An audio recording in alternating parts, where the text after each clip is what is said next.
listening to The Hunt Palmer Show on 104.5 ESPN Baton Rouge. Jolly good fun. Jolly good. Locking down the middle of the day. America's favorite daytime fun show. Live from the Raising Cane studio. This is Hunt Palmer. Hour 2, Monday edition of The Hunt Palmer Show, 104.5 ESPN Baton Rouge. Maybe the last full week of the year. Taylor, we were talking earlier. I got a text from Michelle Southern, our operations manager. Said, hey, you're not scheduled to take any time off here. Is that right? I was like, yeah, that's right. For the second year in a row, I've not taken my vacation days, which is unacceptable. I forced you to do it last year. It was like the day after Christmas. I was like, Hunt, go. Yeah, And I think I made a gumbo. Yeah, I think I came on the show. You did. I did, yeah. I had Myers at home. Yeah, I don't know. I guess if I'm never sick, and like I took 1 week to go to the beach in April, and I don't think I took another day. Like I even did the show. I flew home from Omaha, and I was on the 5:15 a.m. flight out of Omaha, and I landed in New Orleans at 10 or something, and drove over here and did the show that day. You're just so dedicated to your craft. Yeah, I'm just so super dedicated. I'm just an idiot, is what I am. Like next year, I'm taking some vacation days. I gotta just find a day and just like not go in.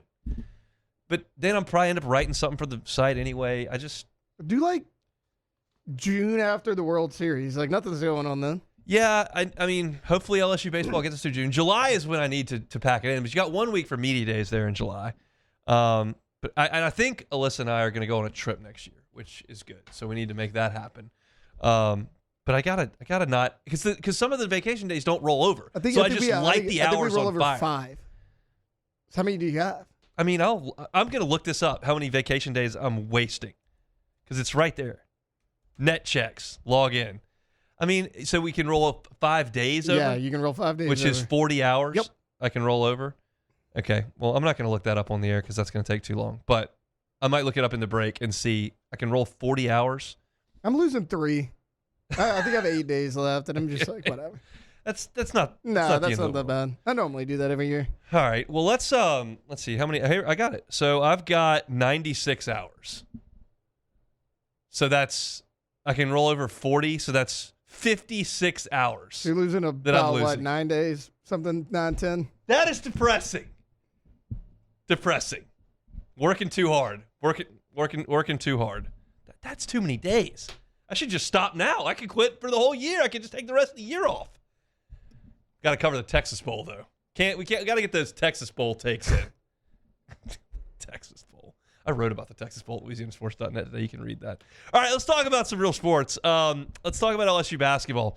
Tigers beat SMU on Saturday, 89-77. And it was just a great offensive effort. They just played really, really well. And I told you on Friday entering this game, I was like, I don't want to be hyperbolic, but this is a big game. This is a big game. And it's a big game because I can't give you a lot of credit for beating Drake. Drake was a great team last year. Their coach got the Iowa job. He took 6 players with him. So I can't give you credit for beating Boston College. That might be the worst team in the ACC. I can't give you too much credit for beating DePaul. DePaul's not very good. Like, it's good that you're winning these games. It's good that you're blowing out all the teams at home that are terrible. Like, we've seen some teams in the last couple of years that have played close games with Southland Conference teams, and LSU's not doing that. But you had one chance to kind of step up in class and show me what you got. And Texas Tech wiped the floor with LSU. It was not competitive ever. They were down 20 in the first half. They were down 30 in the second half. Just got blasted. So if you would have gone out on Saturday against what I consider to be a pretty good SMU team, that entering that game was 9-1, that had already played 3 SEC teams and beaten 2 of them. If you'd have gone out there and gotten boat raced by SMU, then I have to start shifting how I feel about this team. And if you play a close game and win, that's really good. And if you blow them out, that's awesome. And LSU really dominated this game. They let SMU back in late in the first half. They had a stretched out to an early lead quick, and then they let SMU crawl all the way back to a 3-point game at halftime, and then they kind of boat raced them in the second half. They outscored them by 9 in the second half and won the game by 12. And that's really encouraging. And here's the deal. You're not going to get a 6-for-7 effort from behind the three-point line from Max McKinnon every night. But he has already done this 3 times, and he's got a 6-3 game in 2 of the last 6 games. So he can get sizzling hot like that. But it's not sustainable. You're not going to get that every single night. What I liked about this game on Saturday is that DJ Thomas completely controlled the pace at which the game was played and the rhythm of LSU's offense. He had a career-high 12 assists in the game, and he did a lot of this work with Mike Nwoku on the bench. Nwoku only played 3 minutes in the first half because he got in quick foul trouble. He only played 14 minutes in the game, and that's been LSU's most efficient offensive player, Nwoku, around the rim. He's shooting a really high percentage. He's been awesome. And you didn't have him for most of this game. He only played 14 minutes. And without him, you still were able to just score and score and score and score. LSU did not force it from the three-point line. McKinnon was 6 of 7. The rest of the team was 1 out of 8. Like, it's not a lot. It's bad shooting, but it's not relying on it. They got to the paint and scored around the bucket a ton. You had Pablo Tamba with 14 points without a 3. Markel Sutton had 23 points. He only made 1 3. He was 6 of 6 from the free throw line, which was awesome. LSU was 10 of 12 from the free throw line. You didn't have too many turnovers. McKinnon had 4, but you'll take the 6 threes with the 4 turnovers. You only had 12 turnovers as a team, and you had 17 assists. That's great, great stuff to see. So I thought this was a very, very, very encouraging game. I was worried about LSU guarding SMU's explosive guards. Boopy Miller and Jaron Pierre are a really, really good guard tandem. They would be an elite guard tandem in the SEC. And they both got 16 points, but it took a lot of shots to get there. The two of them had to take 26 shots to score their 32 points. And you did not let them wear you out from the free throw line. They only made 4 free throws between the two of them. I told you on Friday that free throws were going to be a huge, huge deal in this game. You could not allow SMU to consistently get towards the rim and get to the free throw line. That's where they want to do a lot of their scoring from, and they were not allowed to do that. They only got there 17 times, and they only made 10 of them. They went 10 of 17. So LSU was good on defense. They were excellent on offense and just really showed themselves to be significantly better than SMU. And so for me, as I look at this, it allows me to contextualize the Texas Tech game a little bit. It's not excusing it completely, but I can look at that game with Texas Tech and go, Texas Tech made 8 of their first 9 threes. LSU was 4 of 24 from 3. It was just one of those games in a long basketball season where you couldn't make shots and they made everything they looked at. And that's going to happen again to this LSU team. They're going to get blasted in an SEC game or two. Like, it's going to happen. There are 18 of them. They're good teams. You're going to go on the road. A team's going to get hot. They're going to make some shots. And LSU is not an elite team, and they're not going to be able to withstand that here or there. It's not going to happen a lot, but it is going to happen. And I think that's what you saw last week in Fort Worth. The guys responded to it. We talked to Matt McMahon in the first hour. They wanted to get back to practicing, which they didn't do a lot of because of that trip to Boston College and that trip to Destin that had kind of monopolized 2 weeks for them, where they were doing a lot more playing games and traveling than they were practicing. They got to practice a lot this past week. Got to do that without Jalen Reed, who they'll be without the rest of the season. And it just looked the part. They really, really controlled the action. It was a balanced scoring attack. You had 4 guys in double figures. You had 2 guys go over 20 points with McKinnon and Sutton. Tamba, I thought, looked great. He played 38 minutes in the game. The finish he had on that transition pass from Thomas where he caught it and reverse laid it in on the fly was really, really good. And DJ Thomas was phenomenal running the show. So I think this is a good, skilled offensive team for LSU. They're not the most dynamic offensive team in terms of their athleticism. I wouldn't consider McKinnon an explosive player. I would not consider Thomas an explosive player. So I think Markel Sutton is. I think Tamba can be, and then Nwoku's got a lot of size. But they're a skilled offense, and you saw that on display on Saturday. You saw Dedan Thomas probing at the defense and throwing those lobs. You saw McKinnon lurking on the perimeter and knocking down some shots in transition. Just complete effort on the offensive end. You won the rebounding battle. You didn't turn the ball over a ton. You didn't let SMU do what they like to do, which is get to the line. Every box that I was looking to check in this game for LSU, they really checked. And I wrote a thing earlier today on LouisianaSports.net about their resume. They're in the top 35 in the net right now. They got a quad one win in this game against SMU, and I think that'll probably stand up on a neutral site. SMU looks to be pretty good, so that's one that'll probably stand up for you. It'll be your only one in the non-conference, but you've got plenty of time to get after it. And I'm not here to tell you that LSU is definitely an NCAA tournament team. I'm here to tell you I think LSU will be playing significant basketball in February, and that's not always the case around here. I think they're going to take their lumps in the SEC, but I think they're going to deliver some as well. And if they had gone out there on Saturday and gotten smoked by SMU, and then both of the big-time, big-name non-conference games had gone that way, I would have sat here today and told you I thought that things were in real trouble. That didn't happen. They played really well on Saturday night, and I think LSU is pretty good. Do I think they're a top 5 team in the SEC? I don't. Do I think they're a surefire NCAA tournament team? I don't. Do I think they're going to hold their own in the SEC and give themselves a chance? I do. This is a team that's very, very likely, with what's coming up on this non-conference schedule, where you're going to be very much favored in these 3 home games. You should be 12-1 going into league play. And if you can go 8-12, if you can go 8-10 in the league, that'll get you to 20 wins. And I think you're in the tournament at 8-10. There's still a lot of variables out there, but I think that's the goal. That's a lot of wiggle room you will have created in the non-conference. A lot of wiggle room to have 10 available losses before you go to the SEC tournament. I'm hopeful. I know that a lot of folks don't love talking about this, that a lot of folks are a little bit disenchanted with the way things have gone the last few years, and I get it. They haven't won enough games in the last 3 years. There's no question. But I think this team, independent of that, looks better. And I was very encouraged and really enjoyed going to the game on Saturday and watching those guys play in the Smoothie King Center. I wouldn't say it was a huge crowd, but it was a really good effort from LSU. They win 89-77 over SMU. All right, we'll take a timeout. 15 minutes from now, Denton Days.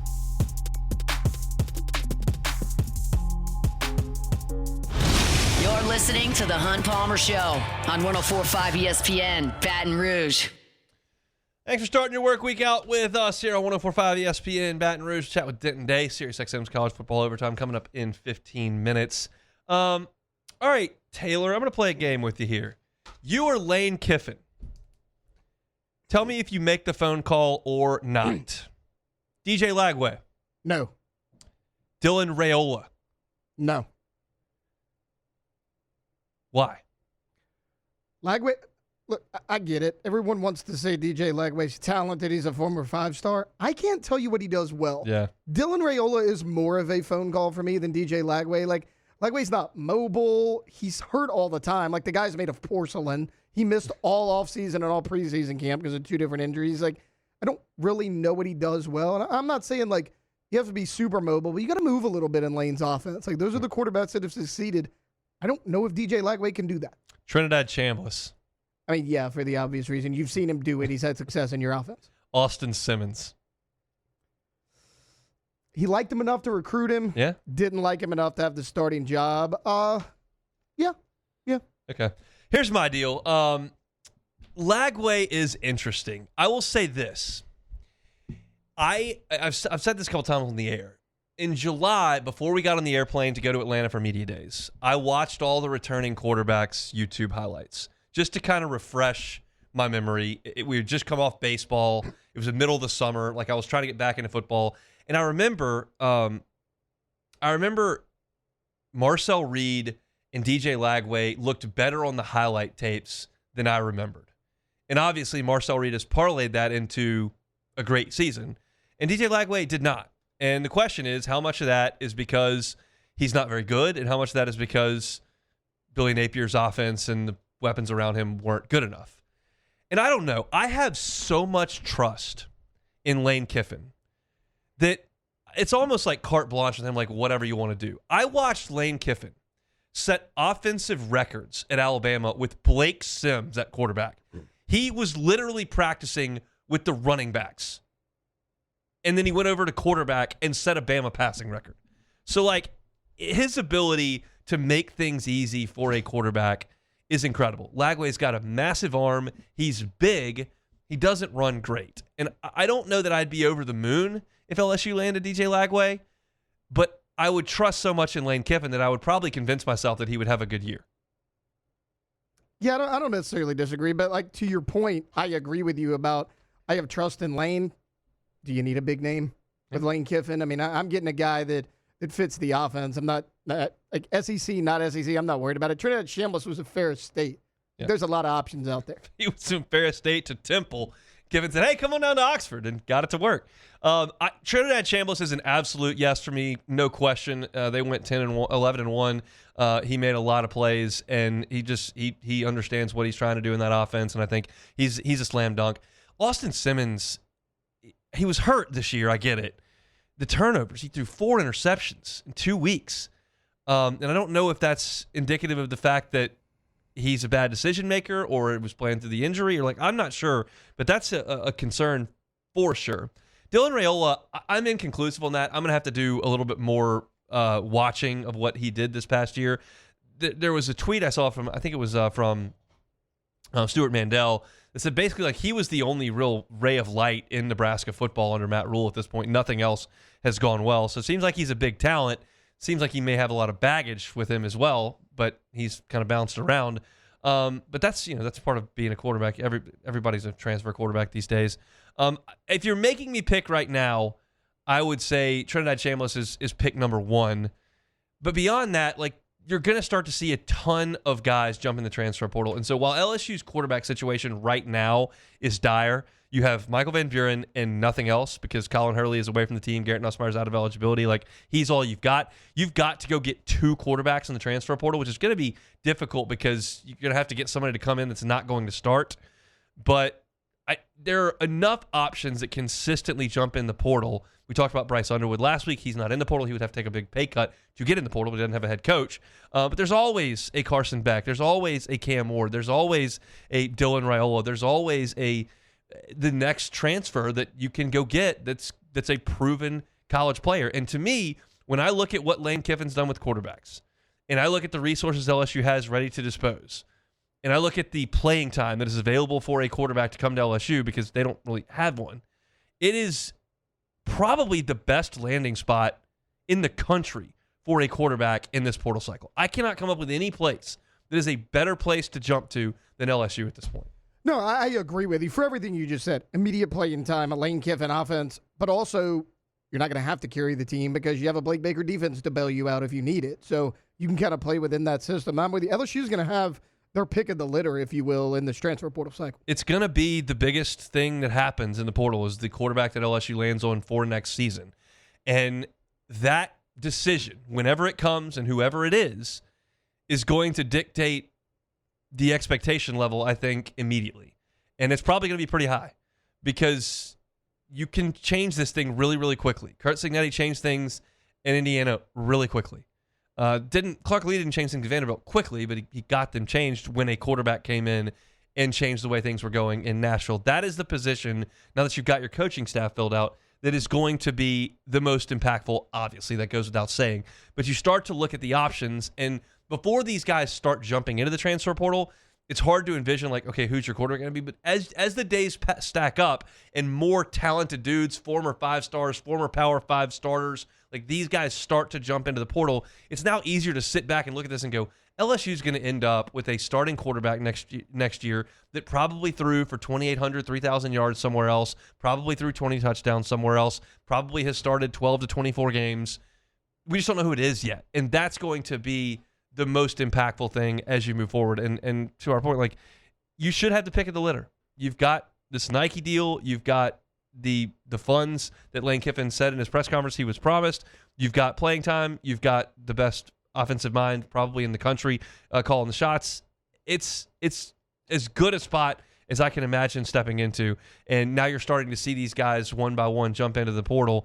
And Lane Kiffin's going to be in the mix. And we already see that LSU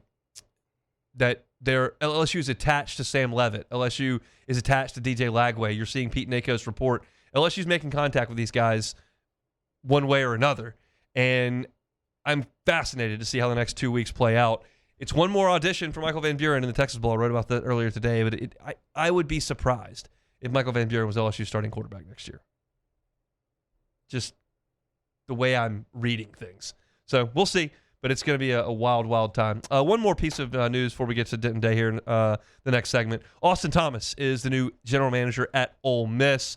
Of course, Austin has worked there previously for Lane Kiffin, decided to leave for LSU. It's a guy that Scott Woodward was very intent on bringing back to Baton Rouge, and they did. So once Lane Kiffin got the job here, it was pretty clear that He was not going to get that job. Billy Glasscock takes over as general manager at LSU. He was the general manager at Ole Miss. That leaves that spot open. It's just very incestuous in the Southeastern Conference. Austin Thomas has worked at LSU twice. He's now worked at Ole Miss twice. He's worked at Texas A&M, just bouncing back and forth as general manager. I think the world of Austin. I think he's an incredibly nice dude. Was always great to me when I bumped into him in football ops, and I think does a really good job.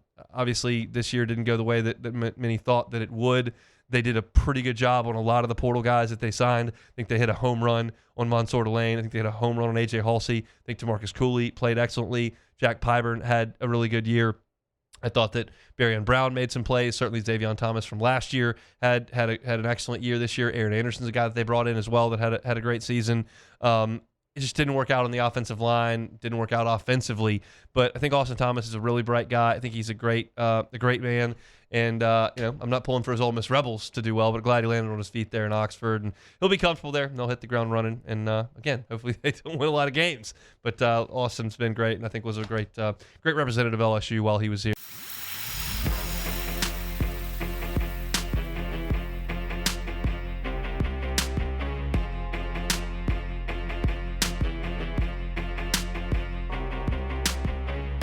This is the Hunt Palmer Show on 104.5 ESPN, Baton Rouge. Back here on this Monday edition of the Hunt Palmer Show, time to talk some national college football storylines with our guy Denton Day, SiriusXM's College Football Overtime. He's with us every single Monday. Denton, how we doing? Hunt, I'm good, man. It's playoff week. I'm excited. It is. We're going to talk about them all, but first let's go back to the Heisman Trophy. What was the storyline? Was it that Mendoza's the winner? Was it the acceptance speech? Was it the after antics for Diego Pavia? What caught the weekend for you?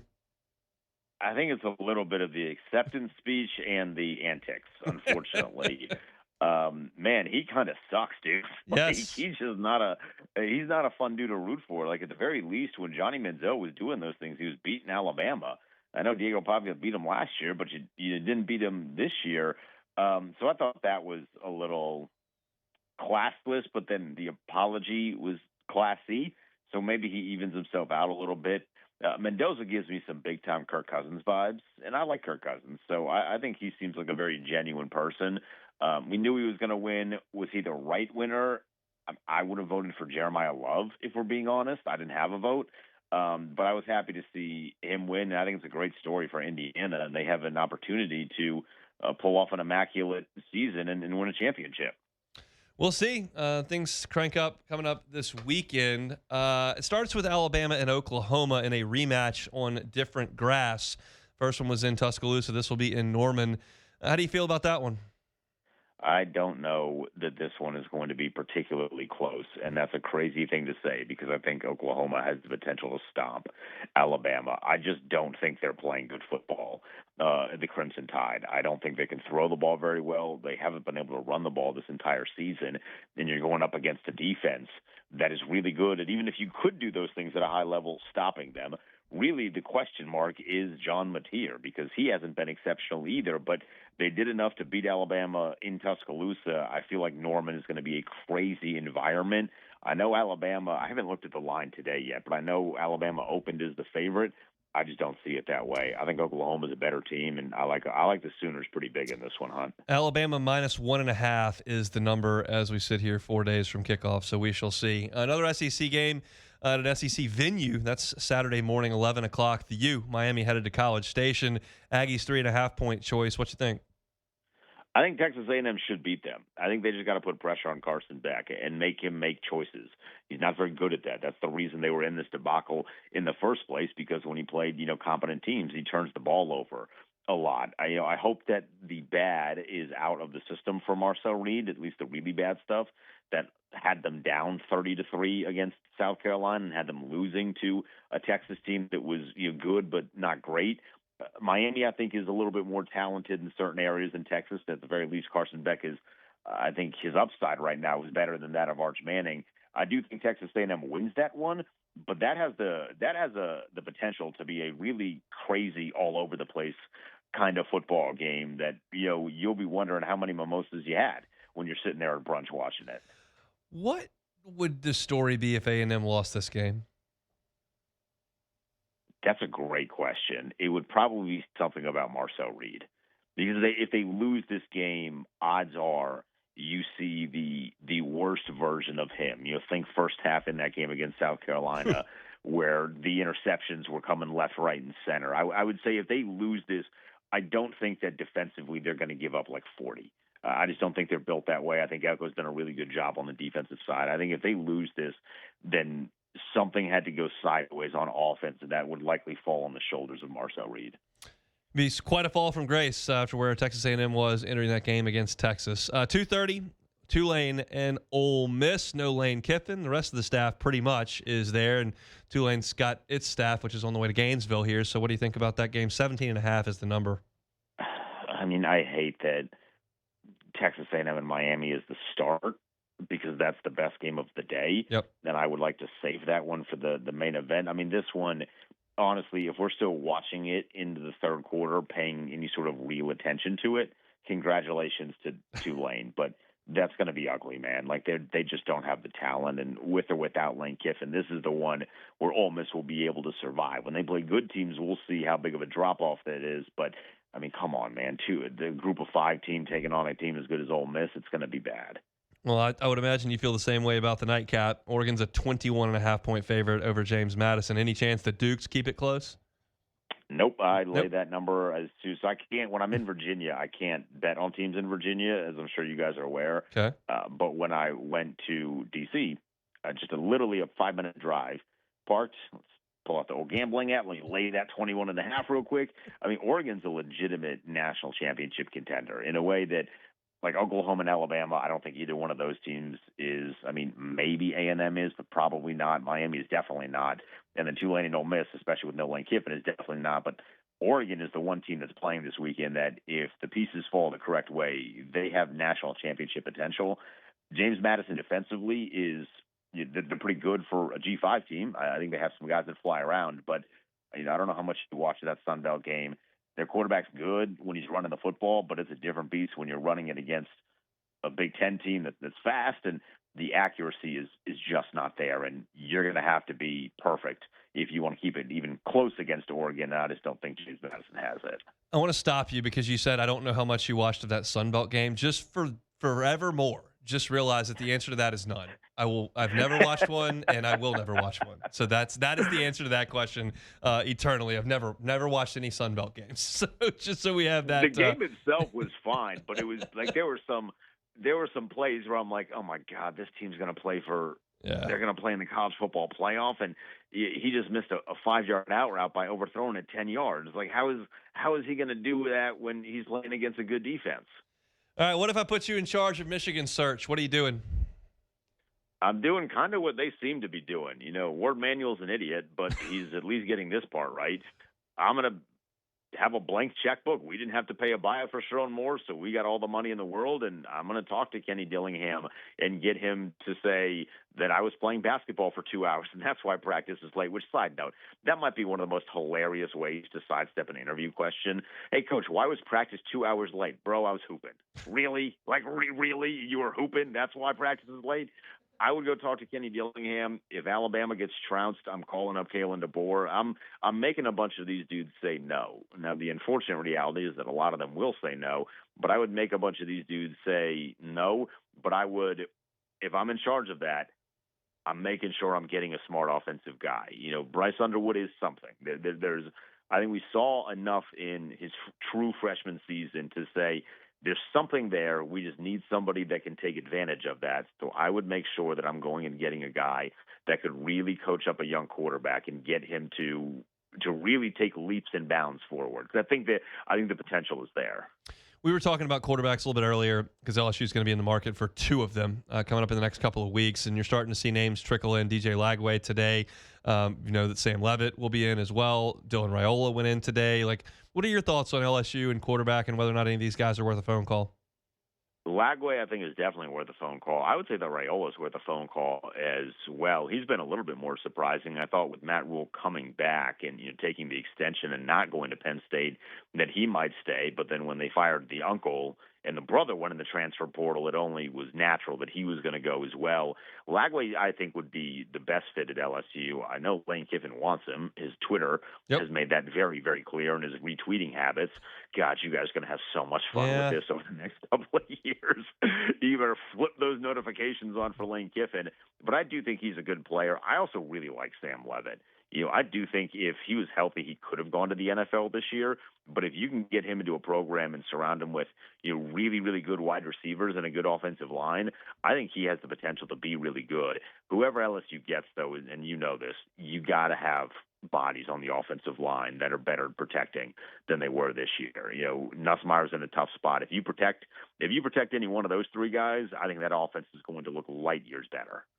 Can't look much worse than it did this year. We only got to watch it one more time. You got a Texas Bowl pick, LSU and Houston. It's going to be just a barn burner on the 27th.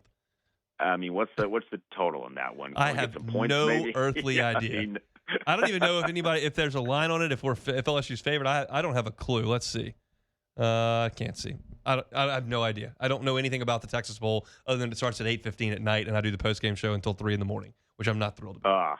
That's all I got. That's always the worst I've had that so many times with the Commanders this year where they're, a terrible season. You're like, let's play the Denver at prime time. You're not going to get home until 1, and then you wake up at 4 a.m. You're like, oh, thanks, guys. Thank you, Roger. Really appreciate that one. Looks like Houston's a 3-point favorite in the Texas Bowl. So take with that. Connor Wigman against Michael Van Buren. Get your popcorn ready. I mean, highlight material right there. Enjoy the football this weekend. We'll talk next week. All right, Don, appreciate it. Denton Day, SiriusXM's college football overtime. I had not looked at the line, but the over/under, it appears, is 41.5.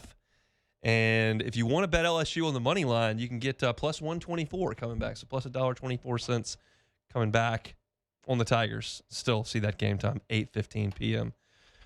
It's just going to be a brutal post-game show. Taylor, are you going to listen to the post-game show after the Kinder's Texas Bowl? I'll be on until about 2 a.m. I'm going to be very honest with you, okay? I am an avid listener of the pre- and post-game show. Mm-hmm. I'm going to sit this one out. I'm going to wait till next season. You and everyone else. But we'll make it happen. I cannot promise we will go the full hour. That could be a 45-minute post-game show. We might shave 15 minutes off the back end there after the Kinder's Texas Bowl between LSU and Houston. We'll see. We'll cross that bridge, I guess, when we get to it. We'll come back and close out the show next. The Hunt Palmer Show. Closing out our Monday edition of the Hunt Palmer Show here. Appreciate you starting your week with us. Been a fast-moving 2 hours. Kid a lot. We talked to LSU head basketball coach Matt McMahon in hour number 1. I gave you my reaction to LSU's win on Saturday night in the Smoothie King Center. That opened hour number 2. Talked about the Saints getting a big win on Sunday and what that means for Tyler Shuck and where this franchise is at the quarterback spot, how close they are to kind of pushing off the dock and moving forward. That was at 1 o'clock. You can find that at Hunt on Saints, wherever you find your audio, of course, on YouTube as well. Mansour Delane did not win the Thorpe Award. Talked about that in the first hour. And then Denton Day, SiriusXM's college football overtime, with us there at 2:30 to talk national college football storylines. That is... I'm a little bit underwhelmed when I look at the schedule for the playoff games because you've got Bama, Oklahoma, which I'm going to watch. I'm fired up for that on Friday night. And then, of course, A&M Miami is great in the morning slot at 11 o'clock. But then you got the 2 G5 teams in, like, the primetime spots, the 2:30 and then the night game on Saturday, and that sucks. Like, I don't like that. I would have put one of them in the 11 o'clock slot. I realize you can't do that with Oregon because it'll be 9 a.m. out there. But why is A&M and I guess maybe to not compete with the NFL? Is that why they're putting A&M in Miami at 11 o'clock? The NFL starts playing on Saturdays this week. Is that why they're doing that? That would be my assumption. I mean, because... that should be the primetime game. I mean, I realize Oregon is out west, so you got to put them in one of the Notre 2 Dame late fans slots. will hate watch the Miami game anyways. So they'll get better ratings. We'll see. If any way either Tulane or Miami could win, it would really make me laugh.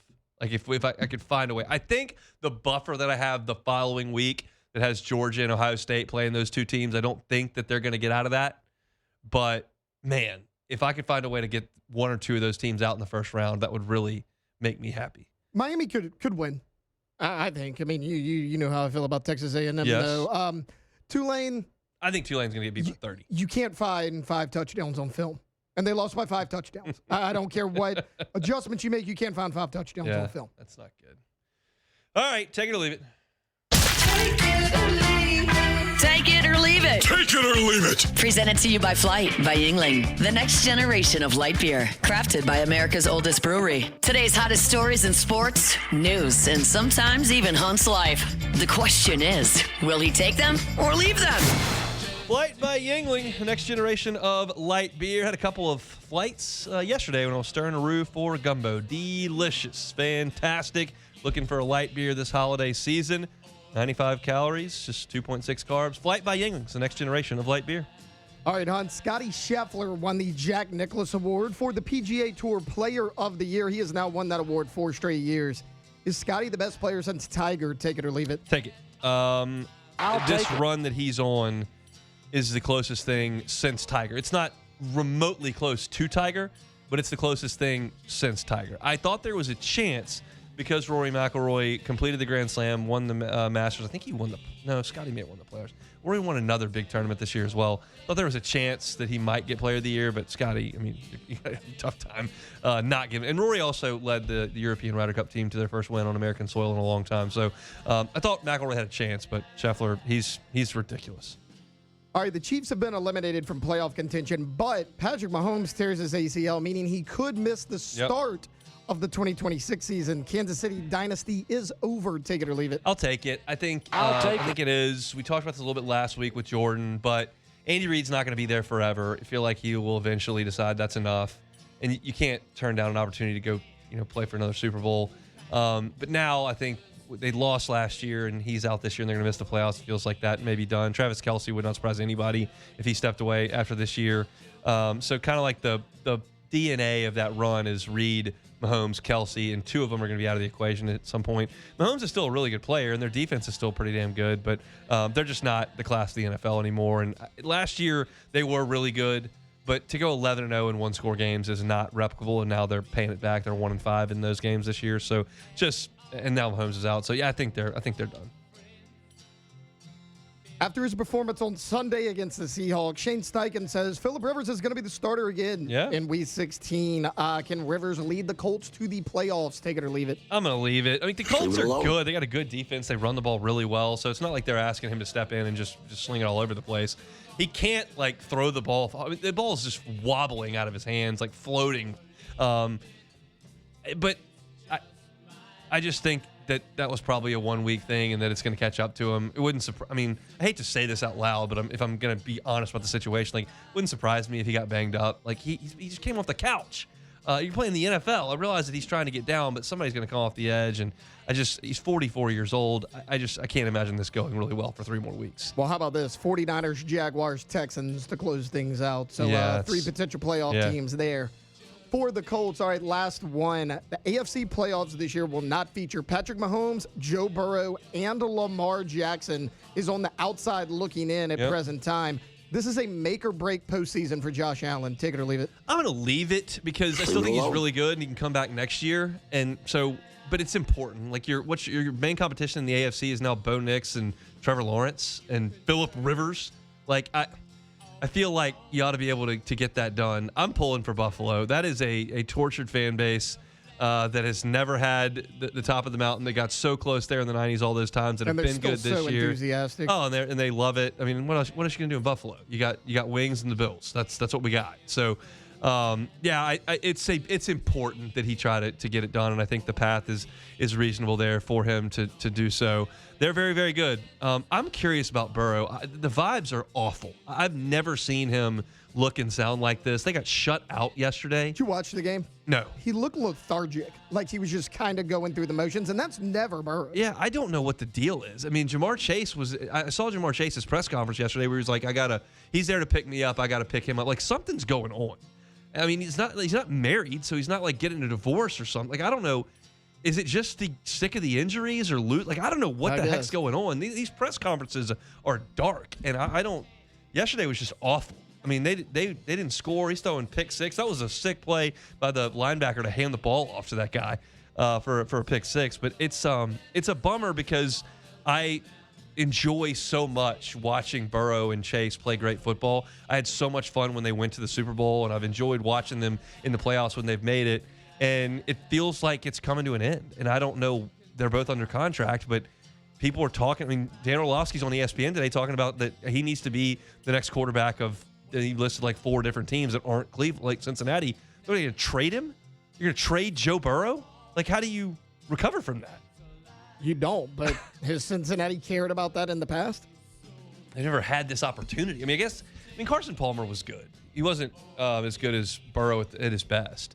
But, I mean, when they do these quarterback tiers next July, is Burrow like tier 3 now? Like, what? I mean, he's not going to be at the top anymore. No, I wouldn't he's not think. going to be top 5. Should be, but he's not. He's not going to be. It's just sad. I mean, I joke about being a Bengals fan, and I have a Bengals shirt, and I do pull for Burrow when he's out there playing, but like, it's I don't know how they manage this if he's just unhappy. I don't get it. It's weird. Just a complete 180, I guess, from the Joe Burrow we've seen for the last 7 years. So, all right, that's it for a Monday edition of the Hunt Palmer Show.